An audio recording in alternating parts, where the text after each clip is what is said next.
Hello friend, स्वागत है आपका एजुकेशनल चौपाल में। दोस्तों, आज के इस वीडियो में हम लोग चर्चा करेंगे बीपीएससी मुख्य परीक्षा में जो शॉर्ट आंसर टाइप क्वेश्चन लघु उत्तरीय प्रश्न पूछा जाता है उसे लिखने के क्या क्या तरीके हैं और उनमें कौन सा तरीका हमारे एग्जामिनेशन पॉइंट ऑफ व्यू से सबसे सटीक है। जैसा कि आप लोगों को पता होगा, बीपीएससी अपने मुख्य परीक्षा के जीएस पेपर 1 में total 10 short answer type question और वहीं जीएस पेपर 2 में टोटल 15 से 16 शॉर्ट आंसर टाइप क्वेश्चन पूछती है और आपको प्रत्येक शॉर्ट आंसर टाइप क्वेश्चन को लिखने के लिए 2 पेज का स्पेस प्रोवाइड करवाया जाता है, जिसमें आपको अपने आंसर को 120 से लेकर 150 वर्ड्स में कंक्लूड करने होते हैं। अब हम लोग चर्चा करते हैं शॉर्ट आंसर टाइप क्वेश्चन के लिखने के विभिन्न तरीकों पे। इससे पहले मैं आपको एक बात बोलना चाहता हूँ कि आप लोग इस वीडियो को किसी प्रोफेशनली वीडियो की तरह न लेकर ऐसे देखना है जैसे जब आपको कभी किसी चीज़ को लेकर डाउट या कन्फ्यूजन रहता है और आप उस डाउट को अपने किसी फ्रेंड्स या मेंटर से शेयर करते हैं और फिर सामने वाला आपके डाउट को एक्सप्लेन करता है। तो हमारी भी कोशिश है कि मैं भी आपके एक फ्रेंड की तरह शॉर्ट आंसर टाइप क्वेश्चन के लिखने के विभिन्न तरीकों को आपसे एक्सप्लेन करूं। तो चलिए एक एक करके सारे मेथड्स को देखते हैं। तो हमारा पहला जो तरीका है वो है पैराग्राफ स्टाइल या पैराग्राफ फॉर्मेट। दोस्तों, किसी भी क्वेश्चन का एक स्टैंडर्ड आंसर का टोटल 3 पार्ट होता है: इंट्रोडक्शन, आंसर का बॉडी पार्ट और लास्ट कंक्लूजन। तो इसमें हमें कोई चेंजेस नहीं करना है, मतलब कि आपके आंसर में ये 3 पार्ट होने ही चाहिए। जो चेंजेस होगा वो हमारे लिखने के तरीके में होगा। तो हमारा जो पहला मेथड है पैराग्राफ स्टाइल, तो इसमें आपको प्रत्येक आंसर में कम से कम 5 से 6 पैराग्राफ में अपने आंसर्स को कंक्लूड करना होता है, जिसमें आपका पहला पैराग्राफ जो होगा वो क्वेश्चन का इंट्रोडक्शन पार्ट होगा। उसके बाद के 3 से 4 पैराग्राफ आपके क्वेश्चन का डिमांड होगा और जो लास्ट का पैराग्राफ होगा वो आपका कंक्लूजन होगा। इस फॉर्मेट में जो एक चीज़ आपको ध्यान रखना है कि आपको एक पैराग्राफ में 3 से 4 लाइन में अपने पैराग्राफ को लिखना होता है और एक पेज में एटलीस्ट 3 पैरा का यूज करना है। मतलब कि आपको जो 2 पेज दिया रहेगा तो आपको कोशिश करना है कि एक पेज में 3 पैरा यूज करना है और दूसरे पेज में भी 3 पैरा। कम से कम 6 पैराग्राफ में आप अपने एक शॉर्ट आंसर टाइप क्वेश्चन को कंक्लूड करेंगे। इसे हम लोग एक मॉडल आंसर से समझने की कोशिश करते हैं। तो अभी आपको स्क्रीन पे एक क्वेश्चन दिख रहा होगा कि पवना आंदोलन के बारे में संक्षिप्त टिप्पणी करना है। तो इसमें जो हमारा पहला पैराग्राफ है जो 2 से 3 लाइन में लिखा गया है, तो ये हो गया हमारा इंट्रो पार्ट। उसके बाद का जो पैराग्राफ है वो सब हमारा क्वेश्चन का डिमांड है और जो लास्ट पैराग्राफ यहाँ पे है ये है हमारा कंक्लूजन। आपको यहाँ ध्यान देना है कि जो इतना बड़ा बड़ा पैराग्राफ लिखा गया है तो इसको आपको इतना बड़ा नहीं लिखना है। कम से कम 3 से 4 लाइन में एक पैराग्राफ आप लिखिए और कंक्लूड कर दीजिए उस पैराग्राफ को। उसी तरह फिर नेक्स्ट पैराग्राफ को 3 से 4 लाइन में और टोटल एक क्वेश्चन के डिमांड में 3 से 4 पारा और टोटल एक आंसर में 5 से 6 पारा आपका होना चाहिए। तो ये हो गया हमारा एक मॉडल आंसर। एक और मैं आपको मॉडल आंसर दिखा देता हूँ। जैसा भी आपको स्क्रीन पे दिख रहा होगा तो इसमें आप देखेंगे कि जो हमारा ये पहला पैराग्राफ है तो ये है हमारा इंट्रोडक्शन पार्ट, फिर उसके बाद का पैराग्राफ सब हमारा डिमांड है और जो लास्ट ये पैराग्राफ है ये हमारा है कंक्लूजन। तो आपको इसी जब आप मेथड 1 यूज करेंगे मतलब पैराग्राफ फॉर्मेट का, तो आपको इसी तरह से अपने आंसर को लिखना होगा। इसके बाद हम लोग देखते हैं अपना मेथड 2। तो हमारा मेथड 2 है heading and point wise format. तो इसमें आपको क्या करना है, सबसे पहले तो आपको अपना इंट्रो लिखना है। किसी भी क्वेश्चन जो आपका रहेगा शॉर्ट आंसर टाइप उसका इंट्रो लिखेंगे 2 से 3 लाइन में। फिर उसके बाद क्वेश्चन के डिमांड के अनुरूप आप हेडिंग बनाएंगे और फिर हेडिंग के नीचे क्वेश्चन का जो कंटेंट रहेगा उसे आप पॉइंट वाइज लिखेंगे और आपको कोशिश करना है कि हर एक पॉइंट में 2 से 3 लाइन लिखें और अपने उस पॉइंट को कंक्लूड करें। इसे भी हम लोग एक मॉडल आंसर से समझने का कोशिश करेंगे तो ज़्यादा क्लैरिटी आएगा। जैसे यहाँ पे क्वेश्चन है, भारतीय स्वतंत्रता संग्राम में राजेंद्र प्रसाद की भूमिका का विश्लेषण कीजिए। तो यहाँ पे आप देखेंगे कि जो हमारा ये पहला पैराग्राफ लिखा गया है तो ये है हमारा क्वेश्चन का इंट्रोडक्शन पार्ट, मतलब पैराग्राफ नहीं है, ये इंट्रोडक्शन है। उसके बाद यहाँ पे आप देखेंगे कि एक हेडिंग बनाया गया है स्वतंत्रता संग्राम में भूमिका, और फिर आप देखेंगे कि पॉइंट वाइज करके यहाँ पे सारा कंटेंट लिखा गया है और उसके बाद यहाँ पे लास्ट में कंक्लूजन लिखा गया है। तो ये हो गया हमारा मेथड 2। इसका एक और मॉडल आंसर देखते हैं जिसमें क्वेश्चन है कि स्वदेशी आंदोलन पर टिप्पणी करना है।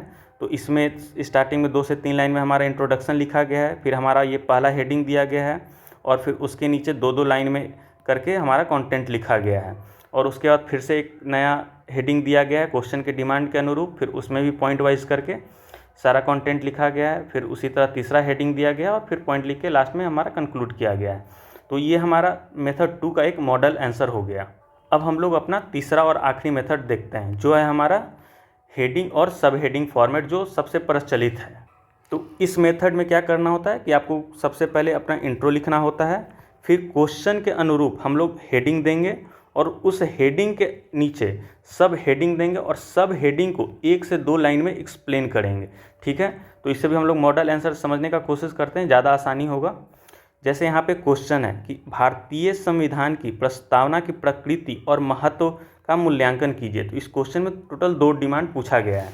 तो सबसे पहले यहाँ पे आप देखेंगे कि इंट्रोडक्शन लिखा गया है 2 से 3 लाइन में, और फिर पहला हेडिंग दिया गया है। तो आप देखेंगे कि हेडिंग को बॉक्स में बना दिया गया और फिर उसके नीचे सब हेडिंग दिया गया है और सब हेडिंग को भी 2 से 3 लाइन में एक्सप्लेन किया गया है। तो ये हो गया हमारा मेथड 3, जिसमें कि आप हेडिंग देंगे, फिर उस हेडिंग के नीचे सब हेडिंग देके उसे भी 1 से 2 लाइन में एक्सप्लेन करना है। तो ये हमारा टोटल 3 तरीका है जिसे शॉर्ट आंसर टाइप क्वेश्चन में यूज किया जाता है। अब सवाल है कि कौन सा तरीका सबसे अच्छा और इफ़ेक्टिव होता है। तो इसका उत्तर है आपके प्रैक्टिस पे डिपेंड करता है कि आप कौन सा फॉर्मेट या स्टाइल में प्रैक्टिस कर रहे हैं।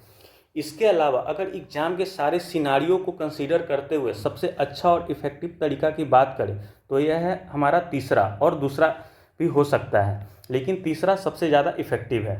वो इसलिए क्योंकि इस स्टाइल में आपके आंसर्स ज़्यादा व्यवस्थित, क्लियर और अट्रैक्टिव दिखते हैं। इसके अलावा और भी कई कारण हैं, जैसे आपका इससे समय बचेगा क्योंकि कम शब्दों का प्रयोग करना पड़ता है हेडिंग और सब हेडिंग में, और जब कम शब्द का यूज कीजिएगा तो फिर अशुद्धि होने का भी कम चांस रहता है।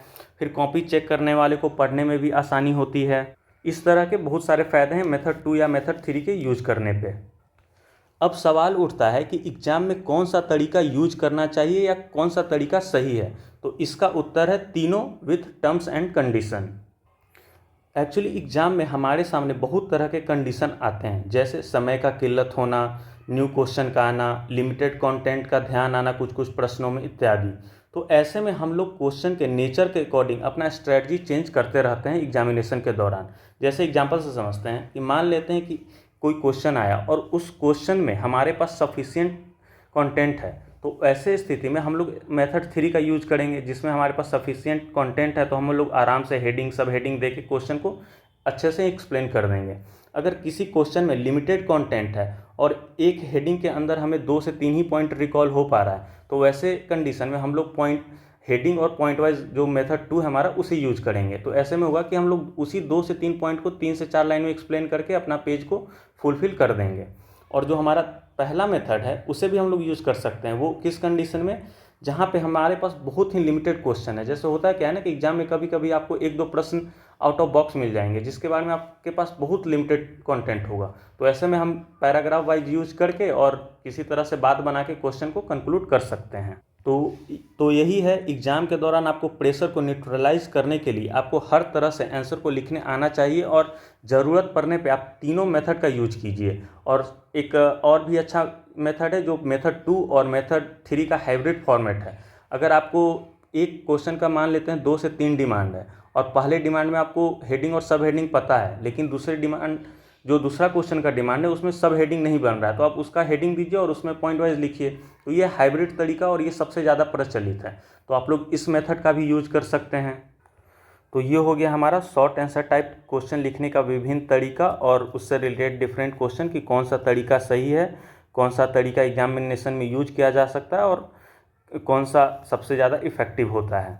तो हमारा अभी जो daily mains answer writing practice चल रहा है, जो हमारे टेलीग्राम चैनल पर डेली सुबह में 8 बजे क्वेश्चन अपलोड किया जाता है, तो आप लोग भी अगर उससे जुड़ना चाहते हैं तो हमारे वीडियो के डिस्क्रिप्शन में टेलीग्राम चैनल का लिंक दिया गया है, आप लोग उससे ज्वाइन करके डेली क्वेश्चन भेज सकते हैं और हमारी टीम उसे विदिन 24 आवर्स चेक करके रिमार्क सहित आपको प्रोवाइड करवा रही है। तो मैं उम्मीद करता हूं कि आपको हमारे उस फ्री इनिशिएटिव से भी काफ़ी लाभ हो रहा होगा और जो अभी ये मैंने वीडियो एक्सप्लेन करा है इससे भी आपको कुछ हेल्प मिलेगा शॉर्ट आंसर टाइप क्वेश्चन को टैकल करने के लिए। तो मिलते हैं फिर हम लोग किसी नेक्स्ट वीडियो में, तब तक के लिए धन्यवाद। जय हिंद।